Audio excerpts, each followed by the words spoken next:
Muy buenos días a todos y todas quienes se encuentran ya conectados a este seminario. Quiero darles las gracias y darles especialmente la bienvenida en nombre del Colegio Médico de Chile y de la Fundación de Asistencia Legal a este seminario que estamos realizando este sábado 27 de agosto, que hemos llamado Salud sin Violencia: cómo nos hacemos cargo de las agresiones al personal de salud. Esta es una actividad que se enmarca en una serie de jornadas de capacitación y de reflexión que hemos venido desarrollando en conjunto entre el Colegio Médico de Chile y FALMED. Visibilizar a nivel nacional el problema de las agresiones de los usuarios, pacientes, familiares, sensibilizando en la prevención, protección y denuncia, y promoviendo la seguridad en los recintos sanitarios.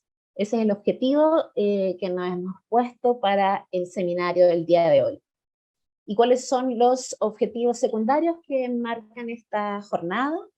Educar sobre cómo actuar frente a pacientes agresivos, reconocer la importancia de hacer una buena denuncia y responder también a la experiencia de los y las médicas en cuanto a entregar recomendaciones para el manejo de una prevención y primeros auxilios tanto jurídicos como psicológicos. Quiero agradecer la presencia de los representantes que hoy día nos acompañan del Colegio Médico de Chile y de FALMA, muy especialmente al doctor Patricio Mesa, en su calidad de presidente del Colegio Médico de Chile, al tesorero del Colegio Médico de Chile y presidente de la fundación también, doctor Jaime Sepúlveda, a la doctora Claudia Chartier, prosecretaria nacional de Colmed y vicepresidenta de FALMA. También quiero agradecer a nuestro abogado jefe, don Juan Carlos Bello, que también nos acompaña, nuestro gerente de FALMA, el señor Felipe Benavides, y todos los expositores que se van a ir sumando durante la jornada, representados a través de abogados, magistrados, doctores, etcétera, que nos van a acompañar el día de hoy. A continuación, quiero dejar con ustedes al presidente del Colegio Médico de Chile, el doctor Patricio Mesa Rodríguez, quien nos va a dirigir unas palabras a nombre del colegio. Muchas gracias, doctor.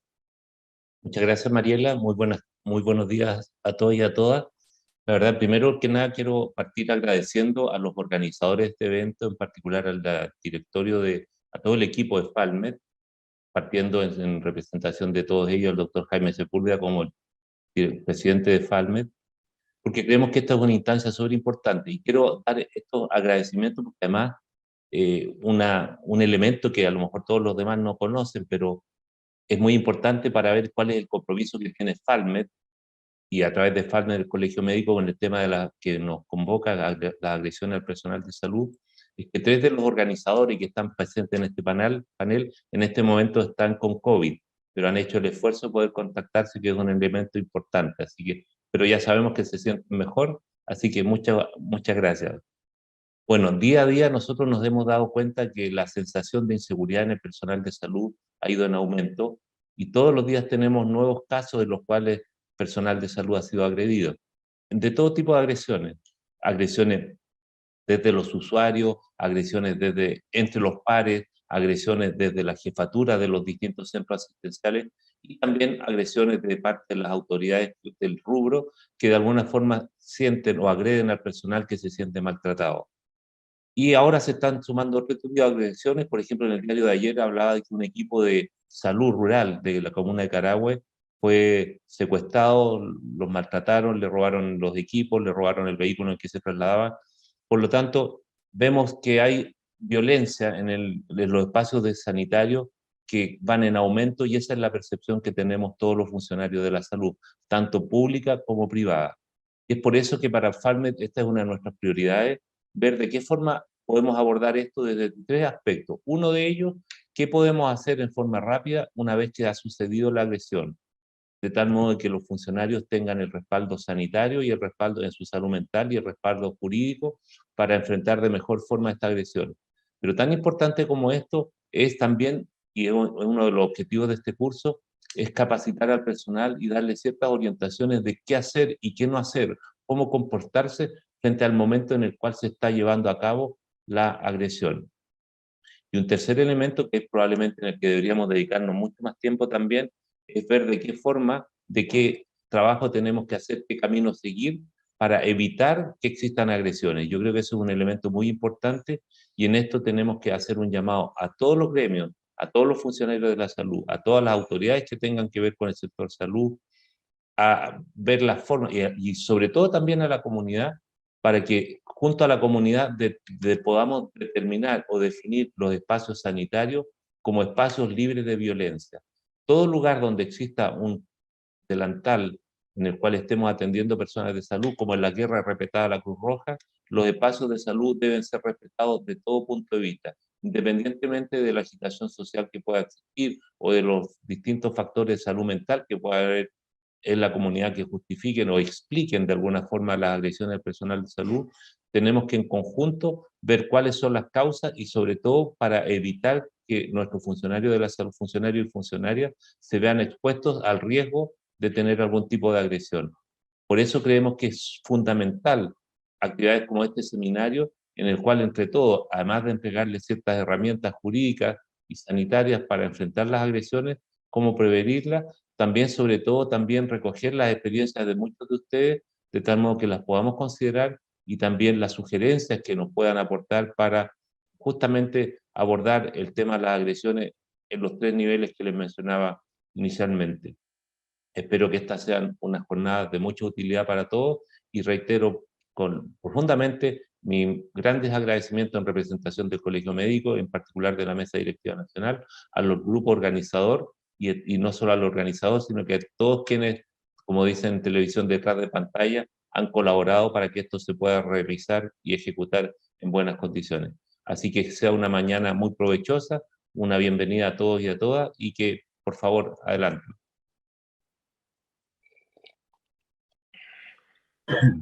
Muchas gracias por sus palabras, doctor Mesa. Continuamos entonces con este seminario, y quiero darle la palabra al tesorero del Colegio Médico de Chile y presidente de FALMED, el doctor Jaime Sepúlveda, quien también nos va a dar unas palabras de bienvenida a este seminario. Gracias, Mariela. Bueno, buenos días a todos y todas. En nombre de nuestra Fundación de Asistencia Legal, doctor Kleber Monlezum, FALMED, le doy la bienvenida a este seminario de salud sin violencia que hemos organizado en conjunto con el Colegio Médico, ya, cuyo nombre es, como ustedes saben, cómo nos hacemos cargo de las agresiones del personal de salud. En concordancia con el propósito, nos motiva poder visibilizar el nivel nacional del problema. ¿Cómo son las agresiones? Como bien recordaba nuestro presidente, estas ocurren a cada rato, casi todos los días. Hoy día tenemos algunas. Ayer mencionaba él. Aprovecho de saludar y agradecer a quienes nos acompañan, a nuestro presidente, el doctor Patricio Mesa, a nuestra vicepresidenta de FALMED y tesorera del Colegio Médico, a la doctora Claudia Chartier, a nuestro gerente de FALMED, Felipe Benavides, al abogado jefe, don Juan Carlos Bello, a los abogados que nos van a acompañar, a la jefa de la División de Coordinación Nacional de la Subsecretaría de Prevención del Delito, María Jesús Fernández, al magistrado Francisco Javier Ojeda, del Séptimo Tribunal Oral y lo Penal de Santiago, a nuestro querido doctor Lastra, colega y amigo que nos acompaña hoy día y que nos dará la clase inaugural a esta jornada hoy día, gracias a doctor Lastra, a Patricia Núñez, abogada del Colegio Médico, a María Loreto Bañados, de FALMED, a Valentina Araneda, al doctor Nelson Pérez Terán, médico psiquiatra del Servicio de Psiquiatría del Hospital Guillermo Gran Benavente de Concepción y representante del Colegio Médico para la Comisión Regional de Protección de Derechos de las Personas en la región del Biobío, al doctor Humberto Marín Uribe, subdirector de vinculación con el medio de la Universidad Católica, y a todos los funcionarios y funcionarias, Mariela, Daniela, Paula, a Alejandra, que están aquí, como decía el doctor Mesa. Como FALMED y como mesa directiva del Colegio Médico, hemos asumido que la importancia de este fenómeno es muy relevante. Estamos conscientes que se trata de un problema, la agresión y la violencia, que atraviesa a toda la sociedad, pero que nos parece de mayor gravedad y cuestionamiento cuando se trata del espacio sanitario. Este espacio de una naturaleza que debiera cuidarse y donde jamás debiera estar permitida que se provoque una violencia o un daño. Y frente a esta posibilidad es que se instale además una cultura de agresión en los recintos sanitarios. Es que por eso que con énfasis afirmamos que en salud no puede haber espacio para la violencia, porque una vez que esta se instala, que la empezamos a aceptar, la naturalizamos, la consideramos como parte de lo que puede ocurrir, creo que perdemos la conciencia de que esto no está bien y de cuánto puede afectar nuestra salud mental y en particular la de nuestros pacientes. Si dejamos espacio a la violencia, consideramos nosotros que la población en su conjunto se termina contagiando. Se incrementa la desconfianza en un sistema que ya tiene problemas, que ya hay algunas dificultades, donde ya hay desconcierto por lo que ocurre. Y por lo tanto nosotros creemos que este círculo vicioso tiene que ser, como se llama la primera de las intervenciones que tendremos hoy día, tiene que ser erradicado. Hace 2 semanas, el Colegio Médico realizó, en el marco de su honorable Consejo Nacional, una jornada de reflexión sobre este tema. En este encuentro, donde invitamos a otros colegios profesionales, señalaban quienes participaron cómo está la voluntad de todos los actores en salud, porque las cosas mejoren y cambien. En palabras de quienes estuvieron presentes, existe falta del conocimiento sobre la ley de consultorio seguro, falta que los jefes de establecimientos y jefaturas directas de las instancias de salud puedan hacer las denuncias, que por lo demás es su obligación, o la necesidad también de que en el marco normativo se aumenten las sanciones para quienes agredan a los profesionales, a los funcionarios y la infraestructura sanitaria.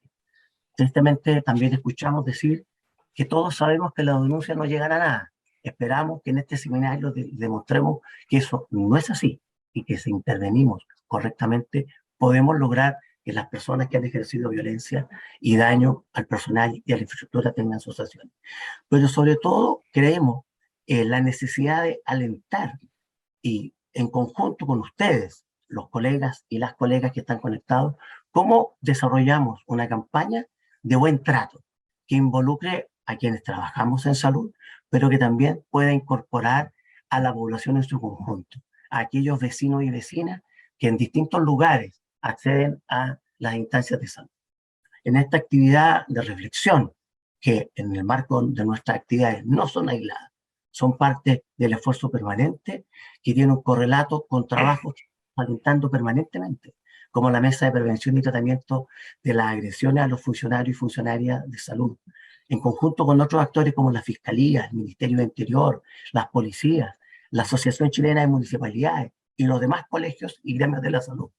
También hemos entregado nuestro apoyo decidido a la denominada Ley de Consultorio Seguro, dictada en diciembre del 2019, que aumentó las penas por este tipo de hechos y estableció la obligación de las jefaturas de hacer la denuncia.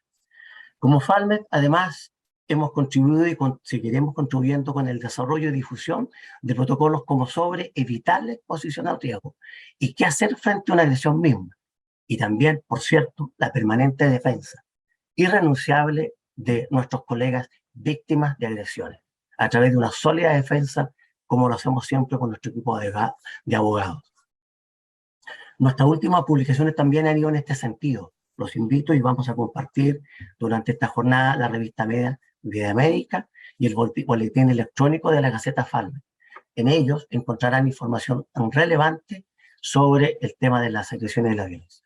Quisiera cerrar mis palabras reiterando nuestro compromiso y agradecimiento a todos quienes han hecho posible este seminario, a los y las panelistas que nos acompañan. Este es el inicio de un trabajo conjunto que esperamos en las actividades que hacemos regularmente los jueves como FALMET, estar compartiendo y atendiendo todo lo que ustedes necesitan respecto a un tema tan importante como las agresiones en salud. Muchas gracias por estar con nosotros y tengamos una excelente jornada. Muchas gracias, doctor Sepúlveda. Y con las palabras del presidente del Colegio Médico de Chile y del presidente de la Fundación de Asistencia Legal del Colegio Médico de Chile, queremos dar ya por inaugurado el seminario del día de hoy. Antes de comenzar, quisiera contarles un poco cómo es el programa que tenemos contemplado para el día de hoy. Este seminario que hemos denominado Salud sin Violencia, cómo nos hacemos cargo de las agresiones al personal de salud, Tiene a varios invitados. Vamos a comenzar con una charla magistral del doctor Jorge Lastra, con la charla Rompiendo el círculo vicioso de la agresividad y violencia en salud, una propuesta desde la confianza. Luego vamos a tener un espacio con una presentación sobre un panorama de las agresiones en salud en Chile. Vamos a pasar por una visión jurídica sobre las agresiones en salud. También esperamos conocer cómo hacer correctamente una denuncia para la investigación. Vamos a reflexionar y profundizar sobre las normativas que contemplamos en Chile para el fenómeno de las agresiones, específicamente en los establecimientos de salud, qué hacer en caso de recibir una agresión, el protocolo que trabajó en conjunto el Colegio Médico y Falmed, y también vamos a tener algunas exposiciones más de índole de prevención, a través de un psiquiatra y de una psicóloga. Estas charlas son manejo, prevención, relación médico-paciente-familia como contexto de la hostilidad y agresividad contra los y las médicas, y la protección y cuidado de la salud mental en situaciones de crisis, primeros auxilios psicológicos. Y bueno, el día de hoy, además, y lo que les quería recordar es que al final de todas estas exposiciones vamos a tener un espacio de una mesa redonda donde esperamos dar un espacio para que ustedes puedan hacernos llegar sus consultas y exponerlas a viva voz a través de la participación de nuestros abogados y de la doctora Claudia Chartier, vicepresidenta de Falmed, y quien va a moderar este conversatorio. Así que nuestra recomendación es que las consultas, si bien hay un espacio en la plataforma que contempla especialmente, dice abajo, preguntas y respuestas, pueden dejarlas por escrito en la medida que vayan surgiendo durante las presentaciones, pero van a ser abordadas al final del encuentro, que contemplamos sea aproximadamente a la 1 de la tarde.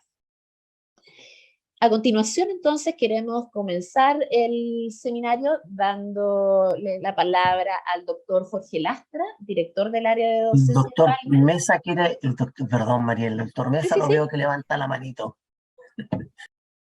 Cortito. Gracias, Mariela, que me quiero tomar la traducción de darle un especial agradecimiento a todos y todas las panelistas en el día de hoy, y en representación de ellos un afectuoso saludo al doctor Jorge Lastra, quien comienza con este seminario. Así que muy bienvenido, Jorge Lastra, y una vez más todos nuestros agradecimientos por toda su colaboración, la que ha tenido al interior de nuestra institución. Así que muchas gracias, doctor Lastra, un cariñoso saludo para usted y a través suyo también al resto de los expositores. Gracias, Mariela. Perfecto, doctor. Entonces, damos así el inicio a nuestro seminario, y a continuación dejo con ustedes al doctor Jorge Lastra con la charla Rompiendo el círculo vicioso de la agresividad y violencia en salud, una propuesta desde la confianza. Doctor. Muchas gracias, Mariela. Muchas gracias, doctor Mesa, por sus palabras. Y bueno, muchas gracias a todos quienes nos acompañan y quienes hacen posible este seminario. En realidad, cuando escuchaba a la Mariela el nombre de la presentación, me parecía un poco rimbombante, ¿no? Porque suena muy pretenciosa, sin embargo, a partir de dos observaciones que quiero señalarle, adquiere sentido. La primera de ellas tiene que ver con que, tal como señalaba temprano el doctor Mesa y el doctor Sepúlveda, lo que hay detrás de este seminario de hoy es un cierto proceso de reflexión. Y justamente la ambición que nos mueve tiene que ver con situarnos frente a un escenario y a un fenómeno cuya complejidad es tan amplia y tan vasta que pretender instalar hoy día, así como si fuera en piedra, una cierta definición de lo que ocurre, por cierto, es un exceso. Sin embargo, sí como ¿no? Acostumbramos a señalar, si no nos ponemos ambiciosos en términos de propósito, no vamos a avanzar ni vamos a caminar en la dirección que nos parece importante en este tema tan tremendamente complejo, que es lo único que nos interesa señalar, digamos, profundamente.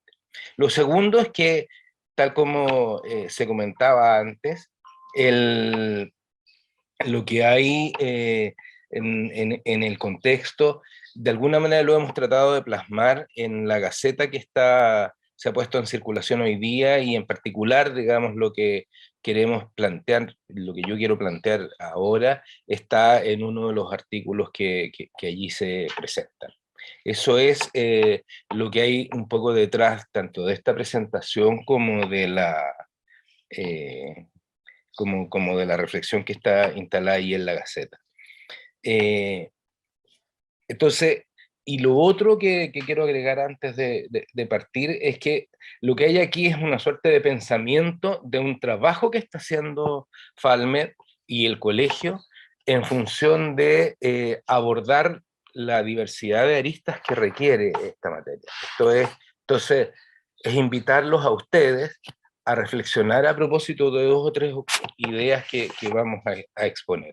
Tampoco pretendemos ser muy prolongados en esto, ¿no?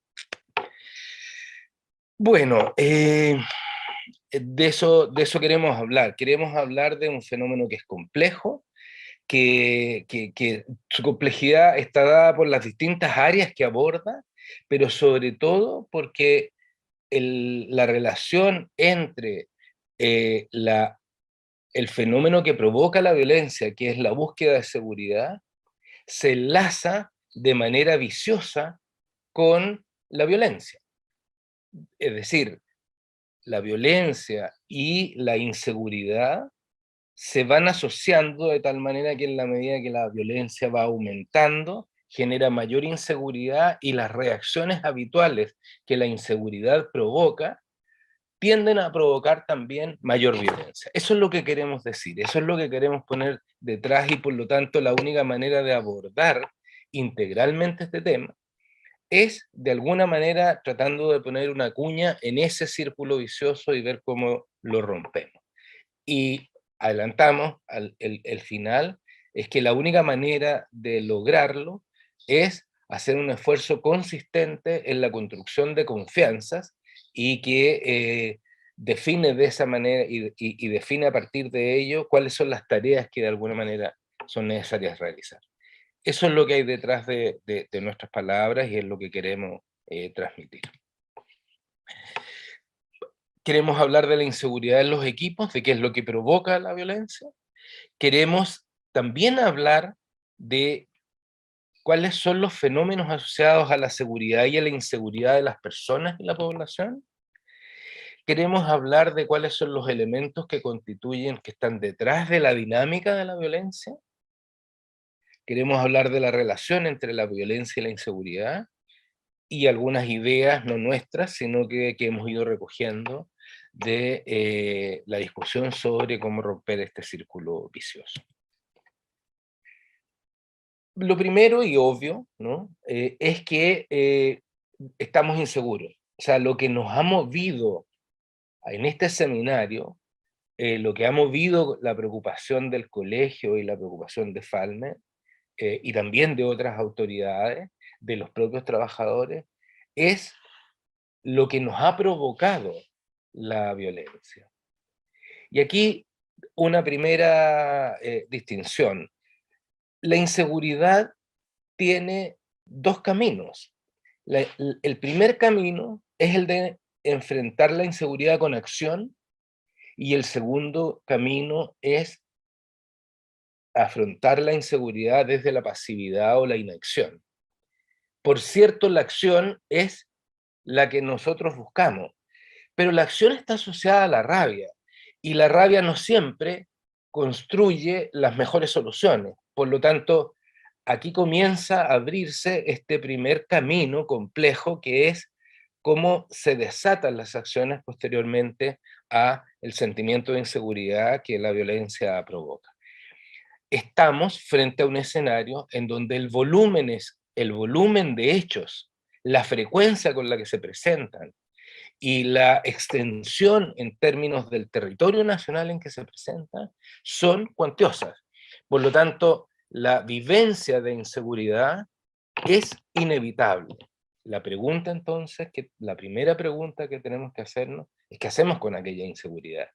¿Cómo nos movilizamos a partir de ella en función, por cierto, de protegernos, pero también, por cierto, de cómo ir al fondo del asunto y ver cómo rompemos entonces esa situación que nos provoca la inseguridad y que por lo tanto tiene que ver con la violencia y que adelantamos, en primer lugar, no solo depende de nosotros, como podemos observar. La seguridad humana, fíjense ustedes que desde el año 1996, en realidad, cuando el primer informe que realiza el Programa de Naciones Unidas para el Desarrollo, el año 96, plantea ya en el análisis que hace de la realidad chilena la necesidad de abordar el fenómeno de la seguridad. Algo estaba pasando. Terminada la dictadura, reiniciados los procesos de democratización del país y avances en términos de modernización del Estado, de alguna manera empezó a instalarse el año 96 ya la preocupación porque de alguna manera este fenómeno nuevo, ¿no?, positivo, que era la redemocratización, modernización del país, reducción de la pobreza, en fin, no necesariamente estaba produciendo efectos de seguridad en toda la población y por lo tanto era necesario estudiarlo. Por ello, 2 años después, el año 1998, aparece la pregunta por la seguridad. Y curiosamente aparece la preocupación por la seguridad de la población asociadas al concepto de las paradojas de la modernidad. Como ustedes saben, el Programa de Desarrollo Humano de las Naciones Unidas instala en cada uno de los países que así lo solicitan, equipos de cientistas sociales fundamentalmente, que trabajan en investigar los principales problemas que afectan el desarrollo de las sociedades. Eso ocurrió entonces en Chile, y ahí aparece entonces por primera vez identificado como una preocupación social en Chile el tema de la seguridad, y plantea que la seguridad humana aparecía como uno de los factores determinantes de la calidad del desarrollo humano. ¿Y qué otro elemento apareció en esa oportunidad, en este informe? Que la inseguridad se asociaba directamente o se asociaba simplemente espuriamente con importantes grados y significativos grados de desconfianza en las relaciones personales, y empieza a aparecer el fenómeno que se va a instalar probablemente por varias décadas en nuestro país, la inseguridad respecto de las respuestas que el Estado daba en ciertos ámbitos muy precisos: sistemas de salud, previsión, educación y trabajo. Los sectores sociales más importantes aparecían como las respuestas que el Estado estaba dando como generadoras de condiciones de inseguridad.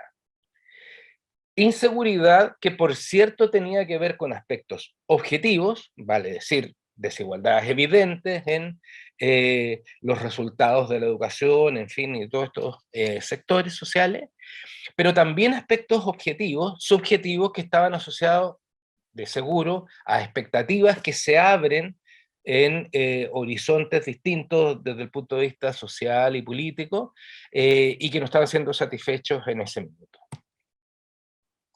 A partir de eso, ya en este nuevo siglo y nuevo milenio, aparece entonces la necesidad de redefinir la seguridad ya no solo en los ámbitos que son clásicos, ¿no?, y que tienen que ver con la seguridad frente a los eventos de riesgo, ¿no?, de violencia callejera, de delincuencia, etcétera, sino que también empiezan a asociarse a los elementos que tienen que ver con la protección frente a fenómenos como la salud, la educación y la ocupación.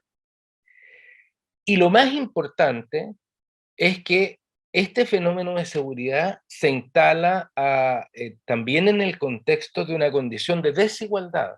vale decir que estos aspectos que resultan insatisfactorios para grandes volúmenes de la población, grandes bloques de la población, no necesariamente son interpretados como un fenómeno que se vive con igualdad, sino que se vive con diferencias sustantivas que no son explicables en función solo de los esfuerzos personales, sino que de alguna manera en las condiciones en las cuales se desarrolla la sociedad. Esto está trabajado fundamentalmente a partir del año 2015. Digo estas cosas porque probablemente el fenómeno de violencia más masivo que nos ha tocado vivir en el año 2019, se instala sobre la base de fenómenos de este tipo, ¿no? Entonces, ¿qué es lo que nos ocurre? Si miramos en particular en el ámbito de la salud, lo que nos ocurre es que la inseguridad de la población, como fenómeno masivo, no quiero, por cierto, la violencia no solo tiene que ver con los fenómenos masivos, tiene que ver también con fenómenos bien particulares que tienen que ver con, como ya nos han señalado los propios colegas en los trabajos previos que hemos señalado, con particularidades de ciertas personas, ¿no? Que actúan con violencia porque tienen trastorno de salud mental o porque por otra condición que vamos a revisar más adelante, la naturalización de la violencia ha hecho que ésta emerja con menos control social y por lo tanto se da con mayor frecuencia. Estamos hablando de fenómenos más sociales y masivos. Por lo tanto, instalada la insatisfacción por la inseguridad que provocan los accesos a ciertos procesos sociales como la salud, la educación, la previsión, etcétera, la vivienda, la desprotección financiera en algunos casos, la falta de oportunidad, etcétera, generan una condición de inseguridad en la población que linda muy cercamente con los fenómenos de la rabia, y los fenómenos de la rabia se acercan a las acciones violentas y por lo tanto se genera un cierto caldo de cultivo en ese caso. Y por otro lado, estas reacciones violentas que nos afectan a nosotros como equipos de salud, también empiezan a instalar el fenómeno de la inseguridad, y aquí vamos a ver, además que el fenómeno de la inseguridad en el caso nuestro, en el caso de los equipos de salud, genera reacciones que son súper importantes de estudiar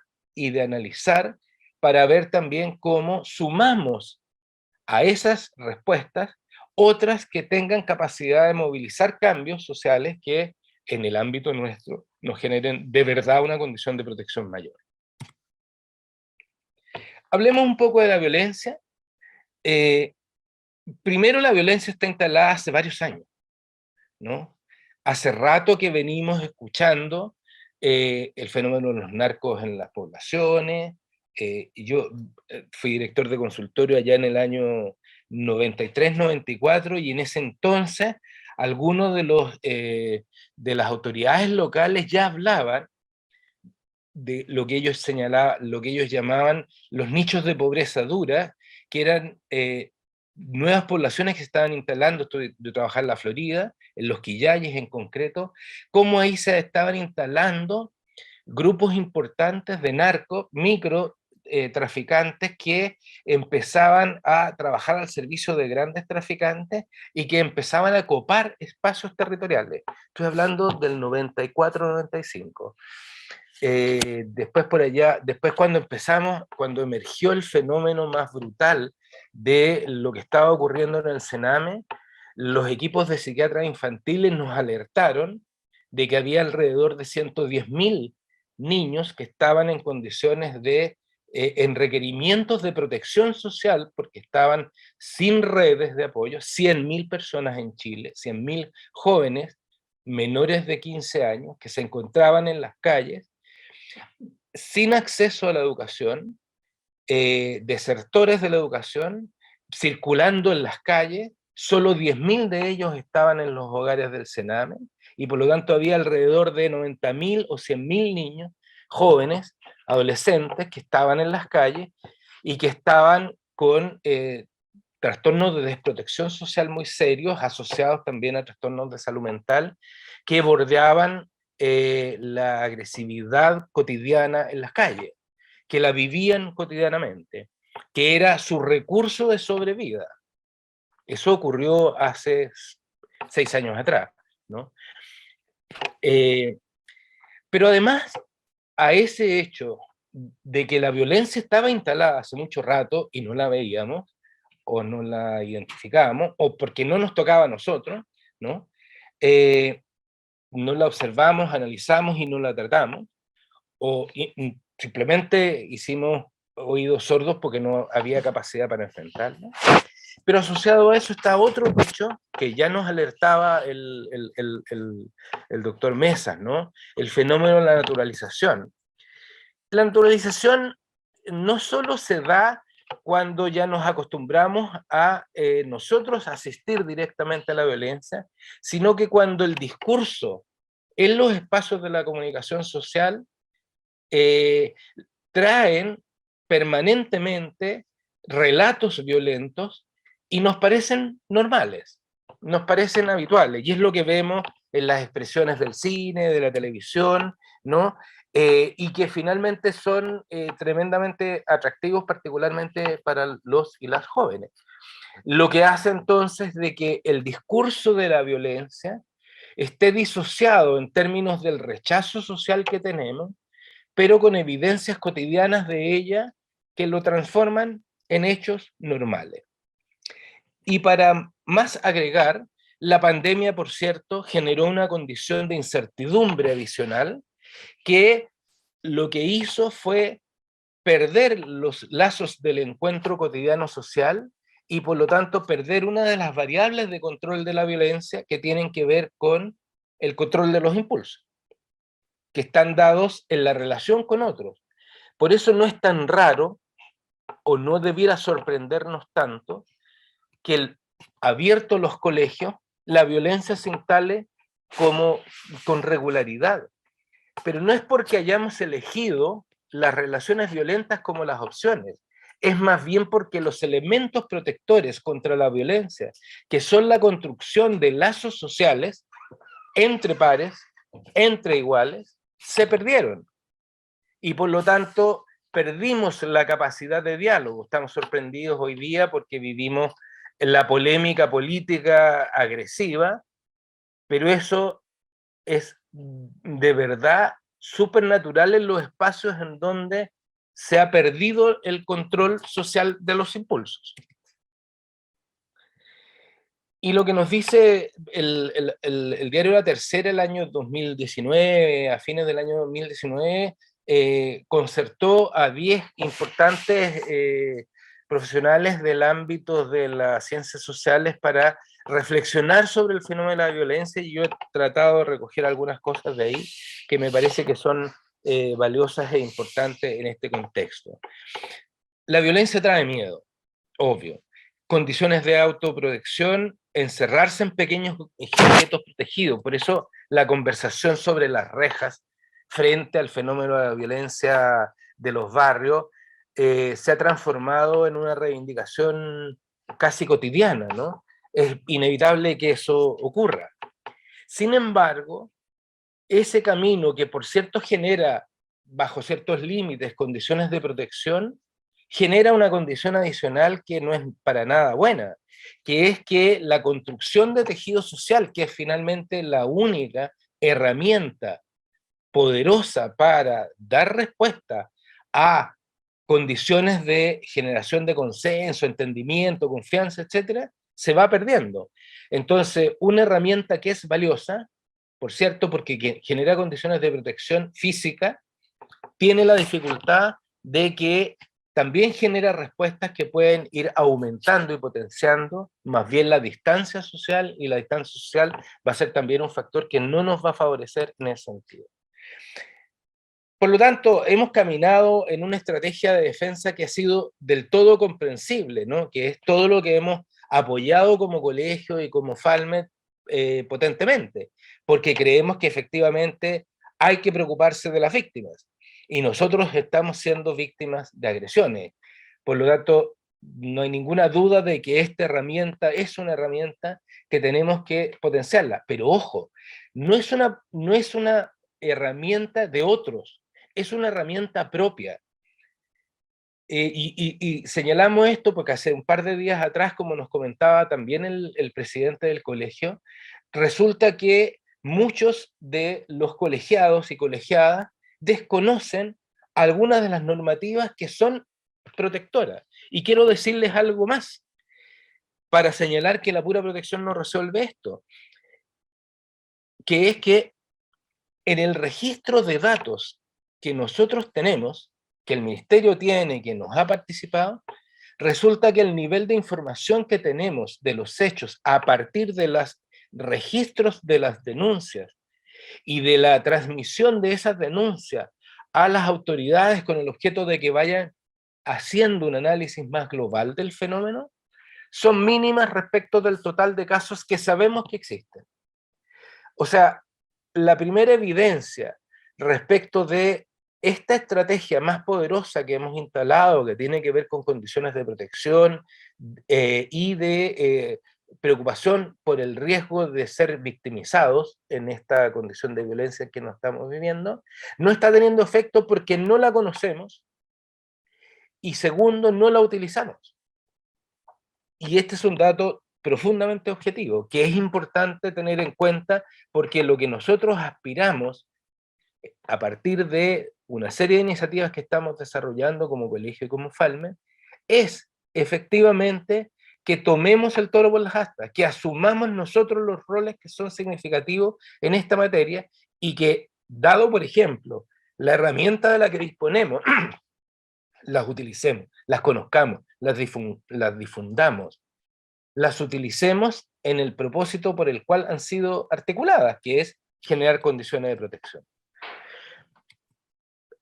Ahora, el problema que señalábamos a propósito de concentrarnos solo en esta arista de la protección, que repito, es importante, no hay que dejarla de lado, pero quedarnos solo en ella y en ella como responsabilidad de otros y no también de nosotros, tiene un problema. Y es que como la violencia produce inseguridad y la inseguridad produce reacciones de rabia, de violencia y de protección en términos de encierros, también genera violencia. Por lo tanto, es este el circuito vicioso al que nos referimos y que es imprescindible romper, pero además que es particularmente importante porque, tal como hemos revisado, la salud es uno de los elementos que garantiza la seguridad de la población. Entonces estamos metidos en un doble circuito vicioso. Por un lado, porque los riesgos de las conductas de protección frente a la violencia desde la inseguridad pueden generar más violencia, pero además, en el ámbito de la salud, nosotros somos quienes podemos ser parte de la solución del problema de las inseguridades de la población.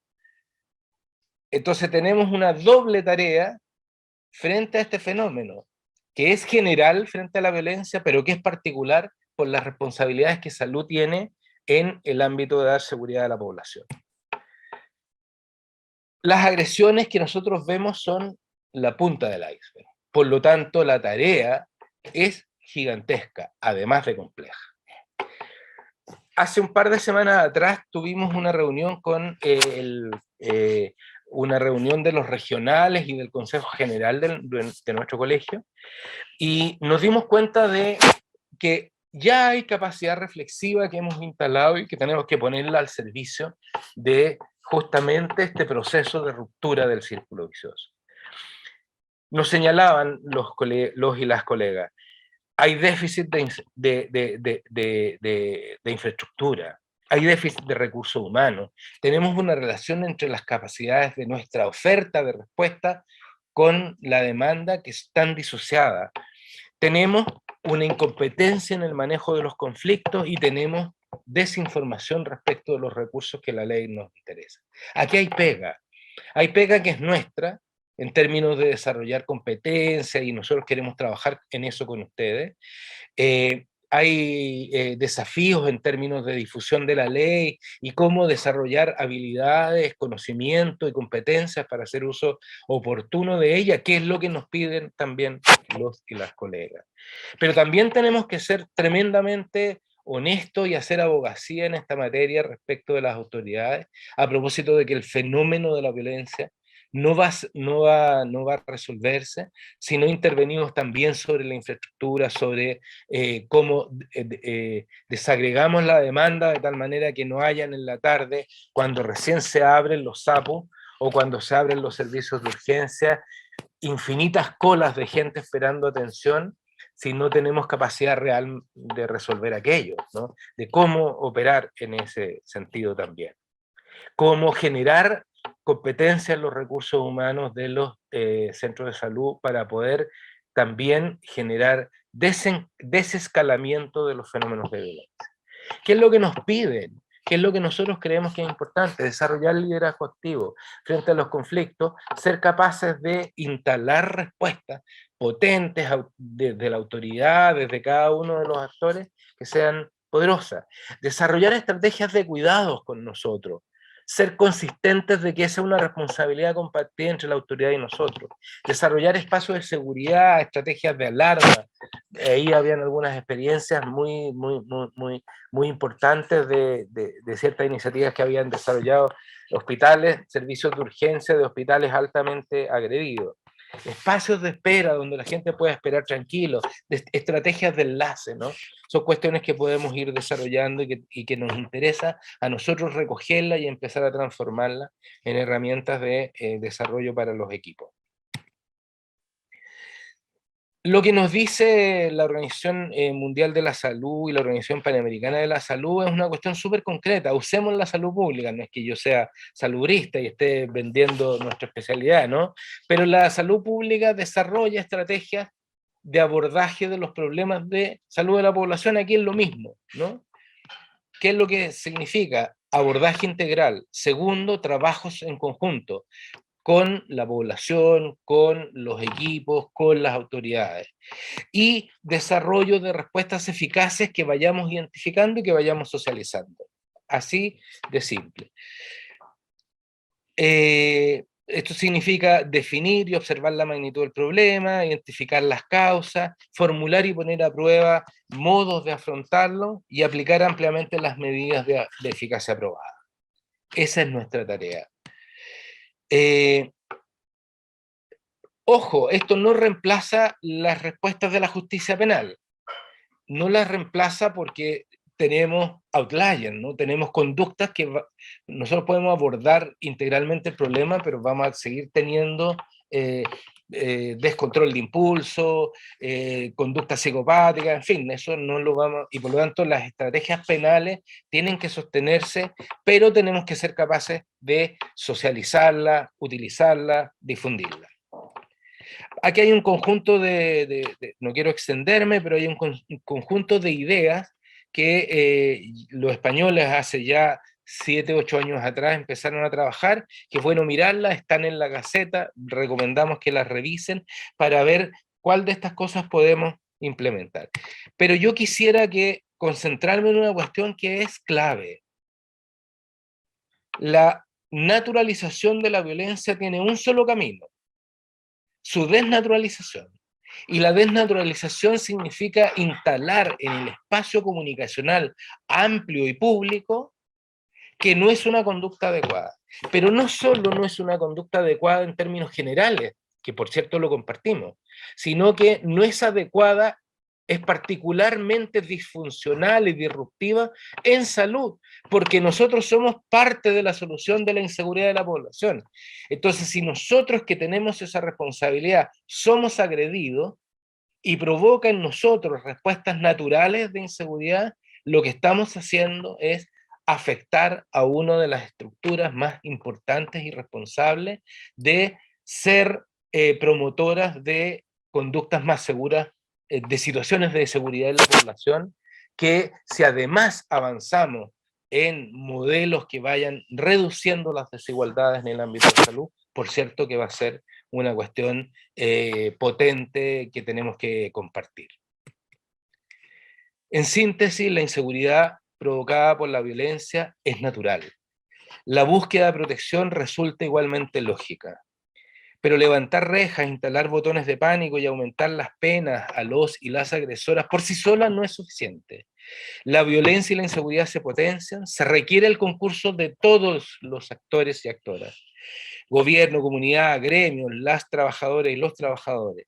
Se requiere también de evidencia, de estudios, de seguimiento, y donde la colaboración debe ser total de todos y todas. Eso era lo que yo quería compartir con ustedes. De pronto me entusiasmo, ¿no? Así que pido disculpas los excesivos énfasis, pero tienen que ver de verdad con una tremenda preocupación que se ha instalado en la institución, en el colegio, porque creemos que la tarea que se nos presenta por delante, la dimensión del conflicto que tenemos, es gigantesco y por lo tanto requiere de mucha voluntad y mucha esperanza de que somos capaces, de que vamos a ser capaces de revertir esta situación.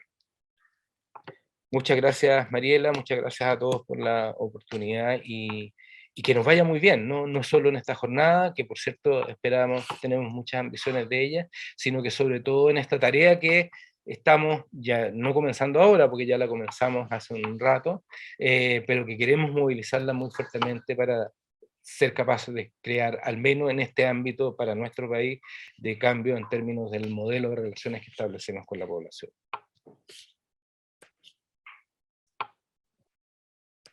Perfecto, muchas gracias, doctor Lastra. No se extendió nada, al contrario, súper puntual con el programa y con la media hora destinada para su charla. Así que agradecerle mucho. Y a continuación quiero dejar con ustedes, siguiendo el programa, a un espacio que tenemos contemplado por un breve panorama de las agresiones en salud en Chile. Para eso hemos invitado a la abogada María Jesús Fernández. Ella es jefa de la División de Coordinación Nacional de la Subsecretaría de Prevención del Delito. Le queremos agradecer que haya aceptado la invitación del colegio y de Falmet, y ella nos va a exponer Subsecretaría de Prevención del Delito, acciones para la seguridad, para la atención en salud.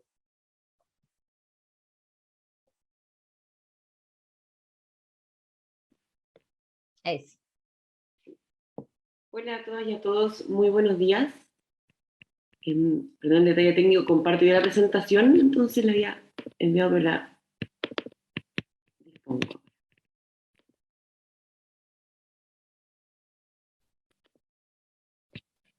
¿Ahí se ve correctamente? Súper. Perfecto, sí. Muchas gracias.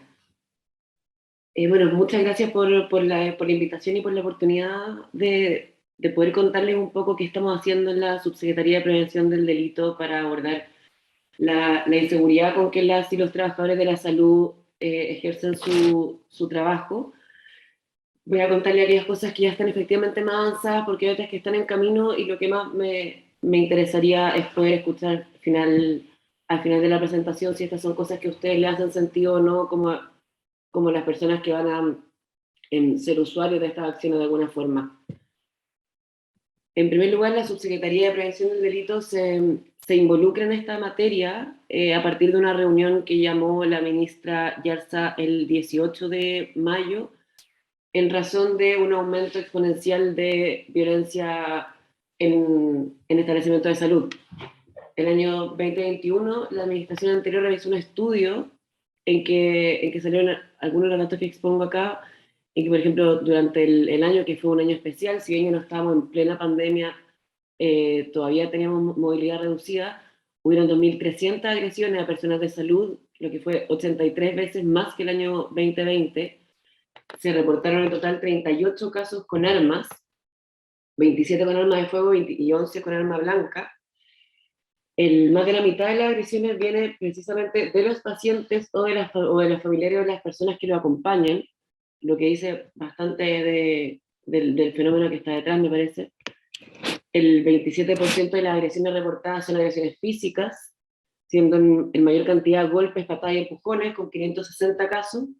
Este dato me parece súper relevante porque si casi el 30% son físicas y el 70% son de otro tipo, ciertamente en la agresión que no es física yo creo que está subrepresentada en estos números. Y luego se señala que en los hospitales hay hay más de 3 veces más agresiones que en los CEFAM. Estos números, bueno, cuando nos cita la ministra a una mesa a una mesa intersectorial en que están los gremios, está el sector público, está el sector privado, lo primero que se expone es que estos números que iban claramente en aumento respecto al año, en el año que corría respecto al 2021.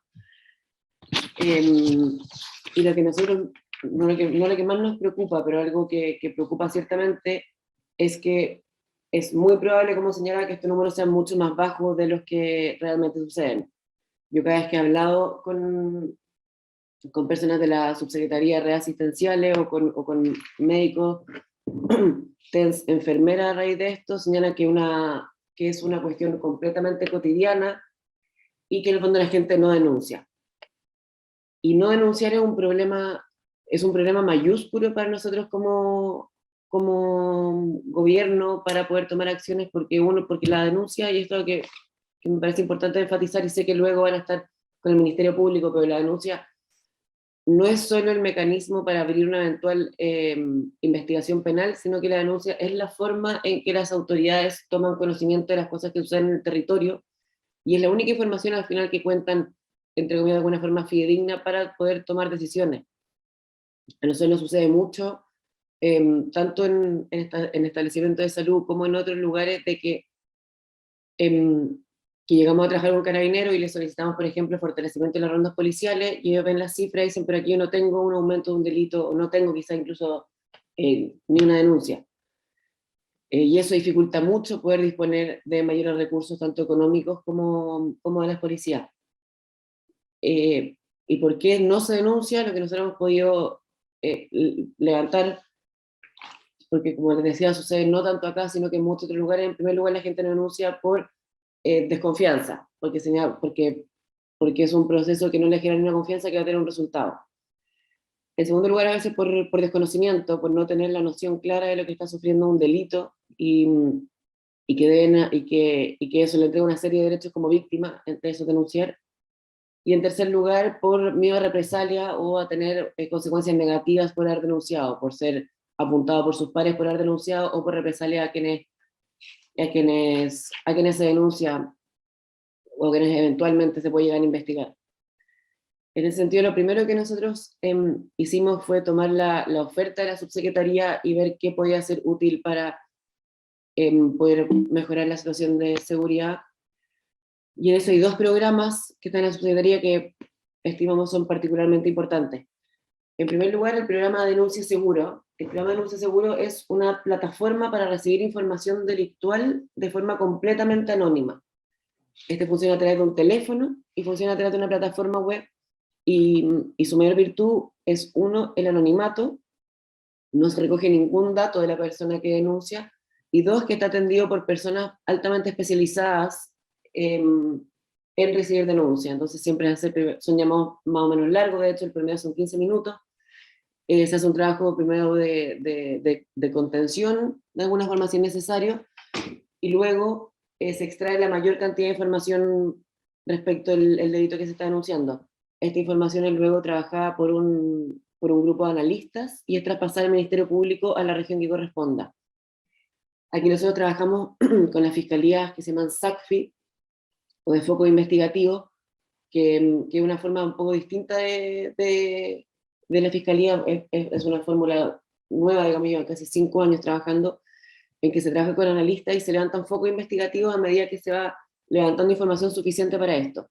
Esto permite que el Denuncia Seguro haya sido una plataforma fundamental para crímenes más o menos graves, donde tenemos mayor éxito y mayor tasa de levantamiento de foco de investigación exitosa en crimen organizado y delitos de droga en particular.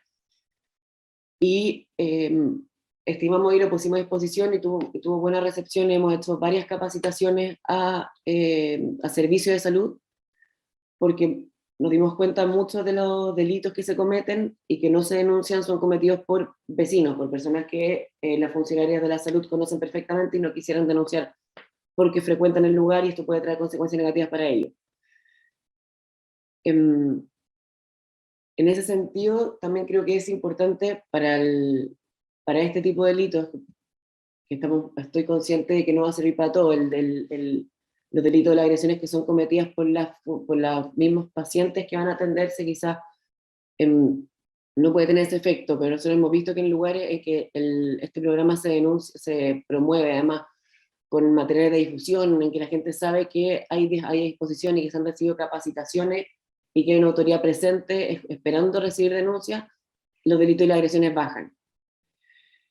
Y en segundo lugar, es una ayuda ex post, lamentablemente, que no está destinada a prevenir delitos ni agresiones, pero el programa de apoyo a víctimas. El programa de apoyo a víctimas es un programa de alcance nacional de atención a víctimas de delitos violentos. Este programa se fortaleció, bueno, se fortaleció año a año porque es un programa de muy alto nivel en los profesionales. Se trabaja con psicólogos, con abogados y con asistentes sociales que dan primero que todo orientación y luego terapia o una intervención especializada a la persona que lo requiera, completamente centrada en la reparación.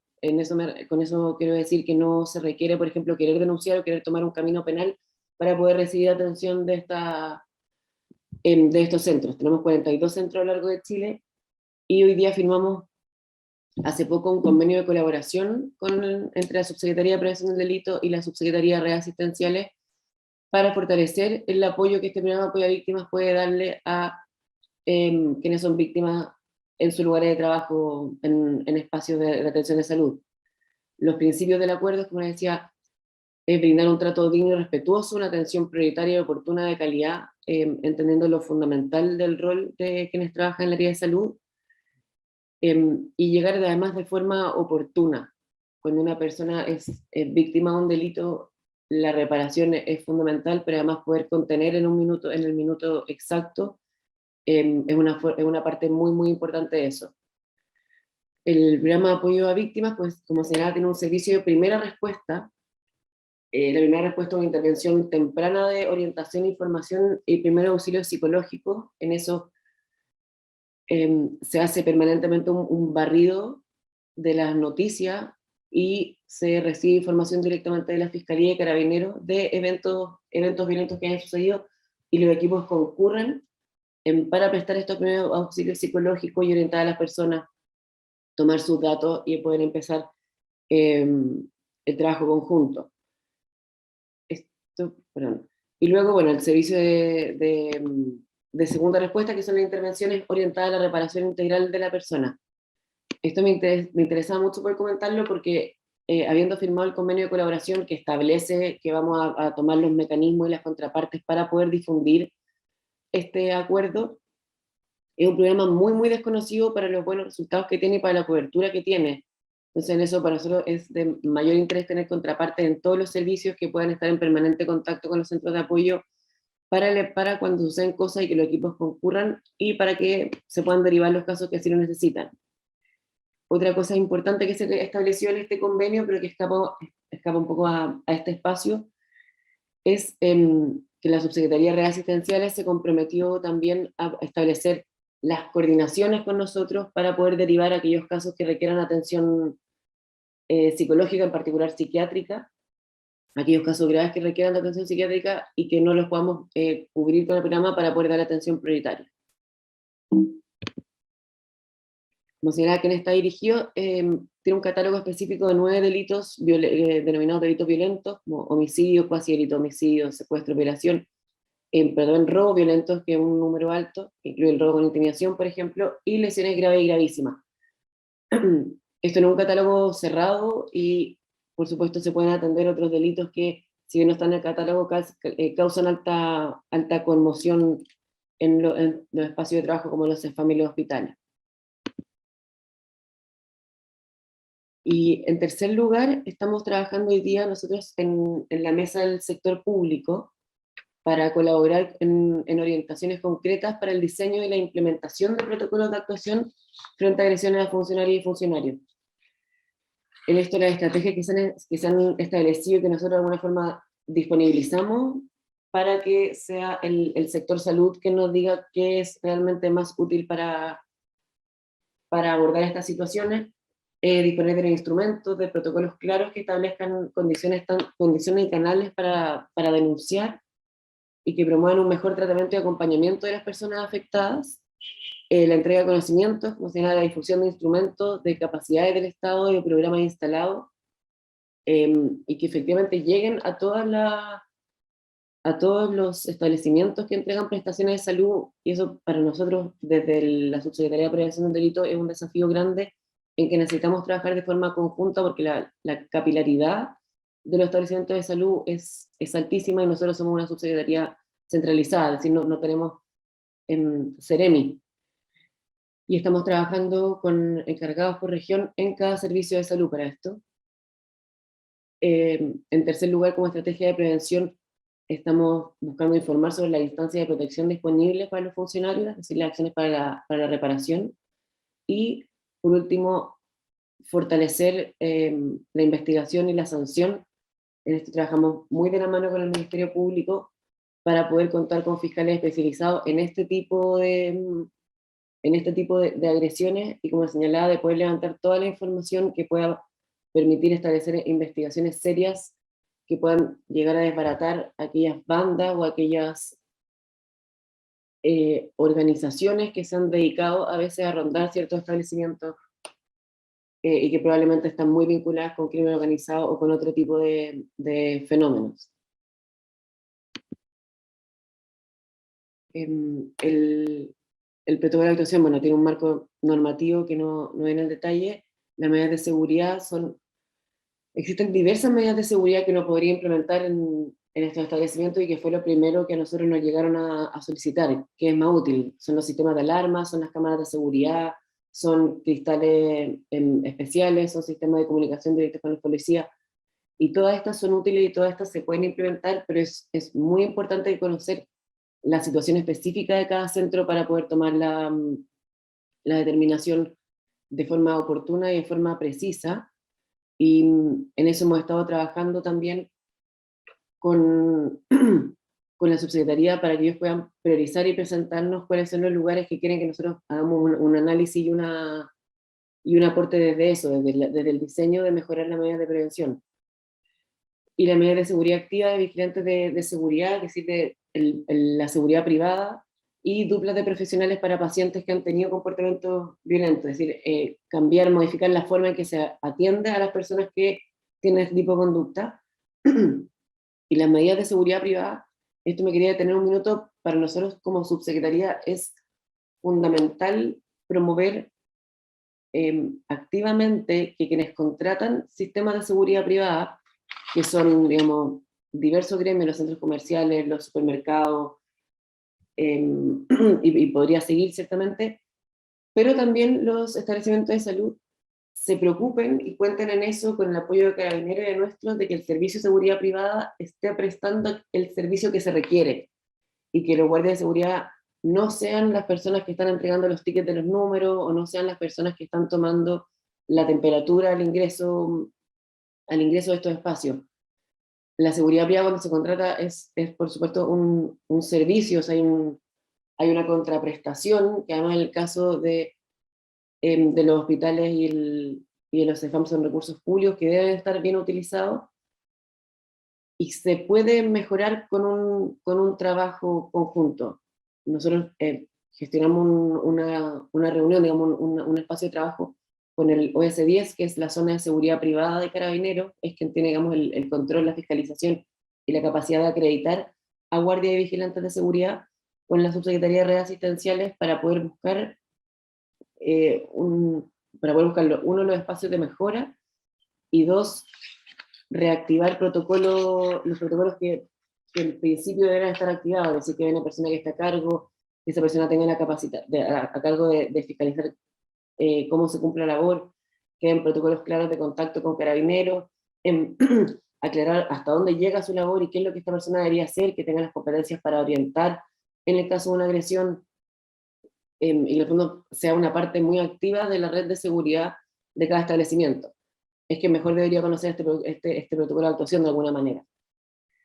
Y que para el caso que esos guardias efectivamente no estén cumpliendo, se corte el contrato y se busque contar con aquellas personas que sí tienen las capacidades para establecerlo. Esto para nosotros además es importante no solo para promover y garantizar la seguridad de estos diversos espacios, sino porque un mal trabajo en seguridad privada, además de poner en riesgo a las personas, toma recursos policiales o exige recursos policiales que probablemente debieran estar en otro espacio cumpliendo otras labores. Y en eso un poco pervierte todo el diseño de seguridad que tienen ciertas localidades o que tienen ciertos espacios, ciertos gremios o ciertos territorios específicos. Y en cuanto a formas de actuación que se han ido trabajando en este protocolo, está cómo abordar la violencia verbal, que se debe proteger siempre a la funcionaria o al funcionario y retirarlo del lugar de los hechos, y si contiene amenaza deberá efectuarse la denuncia. En esto nuevamente hemos tratado de ser muy enfáticos en que es urgente poder conocer la cantidad de amenazas que se reciben en los espacios de salud, porque ese es un delito que está, por ejemplo, completamente subdenunciado. Es muy, muy bajo el delito de amenaza, y es uno de los que se comenta es más frecuente en el día a día. Y respecto a la violencia física, es siempre también proteger a la funcionaria o funcionario en lugar de los hechos, requiriendo ayuda al personal de seguridad, llamar a las policías y dejar registro de lo ocurrido tanto en el lugar como en las policías o a través del programa de denuncia seguro.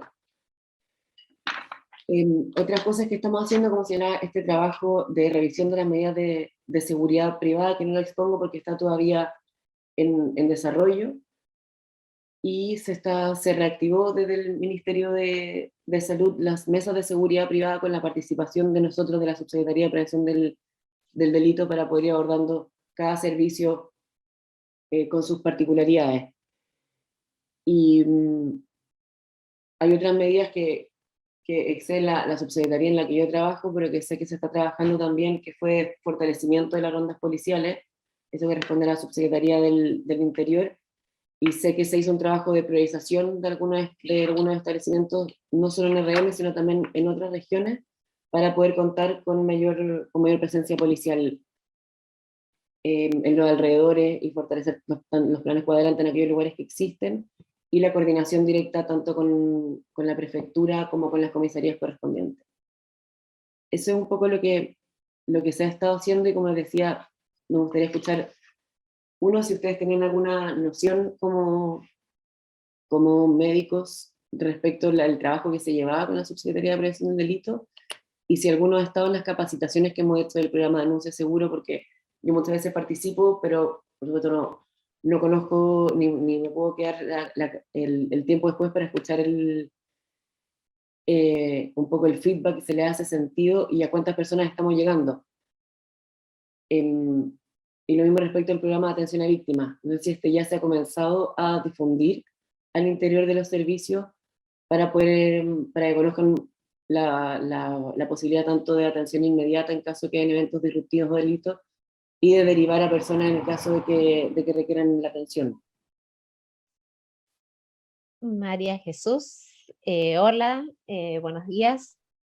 Como nos quedan unos minutos y efectivamente sabemos que no nos puedes acompañar hasta el final, no sé si has podido ver que llegaron unos comentarios y unas consultas internas, y yo te voy a leer la primera porque tiene mucho que ver con lo que nos acabas de explicar, que nos pregunta un participante, además de agradecerte, darte su saludo por tu presentación. ¿Cómo tiene que hacer para activar el convenio de colaboración? ¿Cómo se ingresa un funcionario al programa de apoyo? ¿Con quién se gestiona? Este es un convenio que ya está en funcionamiento. Perdón, quiero dejar de compartir pantalla. Este es un convenio que ya está en funcionamiento. Yo no conozco bien cómo funciona cada uno de los establecimientos de salud en su estructura interna. Un CEFAM de un hospital no lo conozco, pero debiera haber al menos una persona a cargo en cada uno de los 29 servicios de salud que tenga el contacto directo que debiera ser con la persona que hoy día dirige el programa de atención a víctimas para poder derivar las personas. O sea, perdón, todo de nuevo.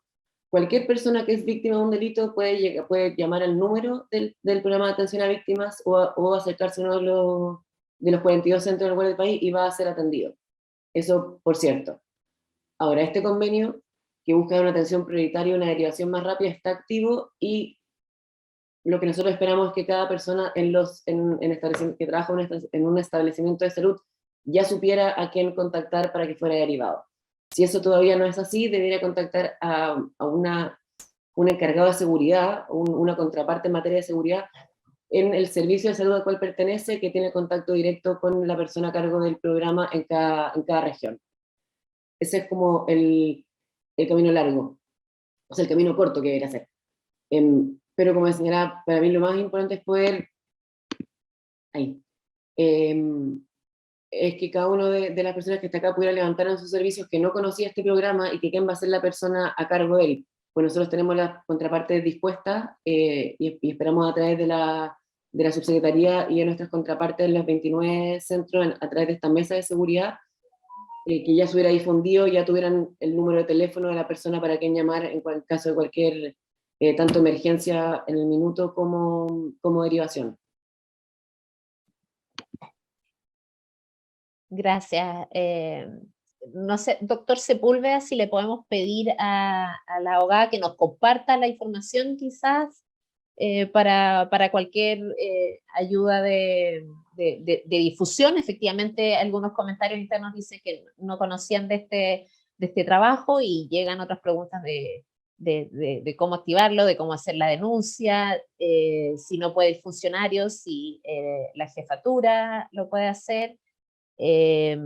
Aquí hay una consulta bien directa, menos dice: consultar a María Jesús si dentro del trabajo que se está realizando se está contemplando la norma 28 y ese protocolo de actuación, el cual también considera otras situaciones, no solamente delitos violentos.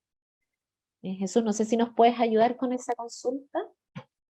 Sí, o sea, el protocolo que se está trabajando en la mesa del sector público, en que también participa el Ministerio de Salud, por supuesto, y el Servicio de Salud, o sea, busca ir mucho más allá de solo delitos, busca promover condiciones y procedimientos que puedan garantizar la seguridad de las y los funcionarios, y es también nuestro interés, mucho más allá de si hay un delito o no, y en ese sentido es que se considera tanto el registro interno de agresiones o situaciones disruptivas que puedan poner en riesgo la seguridad, y que claramente no son delitos. Es decir, un empujón evidentemente no es un delito, e incluso aunque pueda considerarse una lesión menos leve, no va a tener probablemente un buen pronóstico en términos penales, pero una situación que debe quedar registrada y que luego tiene que ser estudiada y abordada, porque si en un recinto en particular todas las personas que trabajan están recibiendo empujones, quiere decir que hay un problema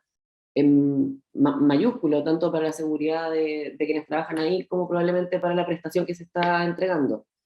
Entonces, en ese sentido, sí, se está trabajando por una línea para abordar delitos probablemente tal y crímenes, y otro que es para garantizar las condiciones de seguridad tanto para las y los funcionarios como para los demás usuarios del servicio. Muchas gracias, María Jesús.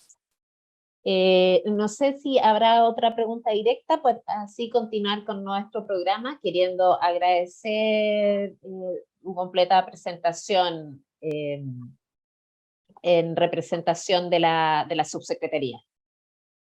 Perdón, una última cosa que me preguntaba respecto a la denuncia. La jefatura de establecimiento de salud tiene una obligación legal conforme el Código Procesal Penal, y sé que después viene un colega con que trabajé antes, además del Ministerio Público, a contarle, y él seguramente va a entrar en ese detalle.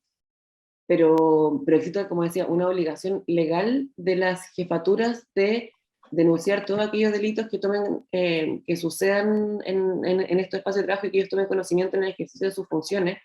Entonces, en ese sentido, por supuesto, la jefatura tiene la posibilidad y la obligación de realizar una denuncia, pero el programa de denuncia seguro, en particular, del cual yo me refería, no exige que uno denuncie un delito que le ocurrió a uno. O sea, yo puedo llamar y decirse que hace 3 semanas o hace un mes y medio, la verdad es que vino una persona y nos amenazó con una pistola, y yo estaba mirando de lejos, pero vi cómo sucedió, y la enfermera la llevó más atrás, y a la doctora le hizo... Esa es la gracia, es que es un sistema más que de denuncia, de recepción de información delictual.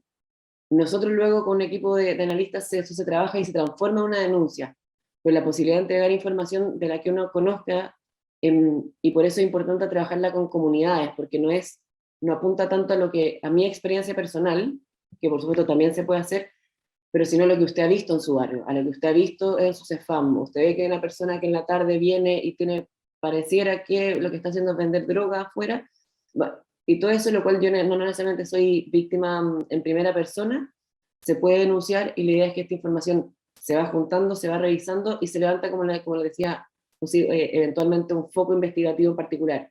Es decir, en este sector sucede que hay personas que se comportan de esta manera y tiene mucho que ver con lo otro que vimos en este otro lugar, y esto se ve un poco desde arriba, lo que permite generar investigaciones muchísimo más fuertes, más sólidas, más densas, que con la sola denuncia uno a uno. Muchas gracias, abogada, por la presentación y también por haber Mariela, dado ¿te respuesta puedo a algunas interrumpir consultas. un segundito? Hay una que quizás la podríamos hacer antes que María Jesús se retire.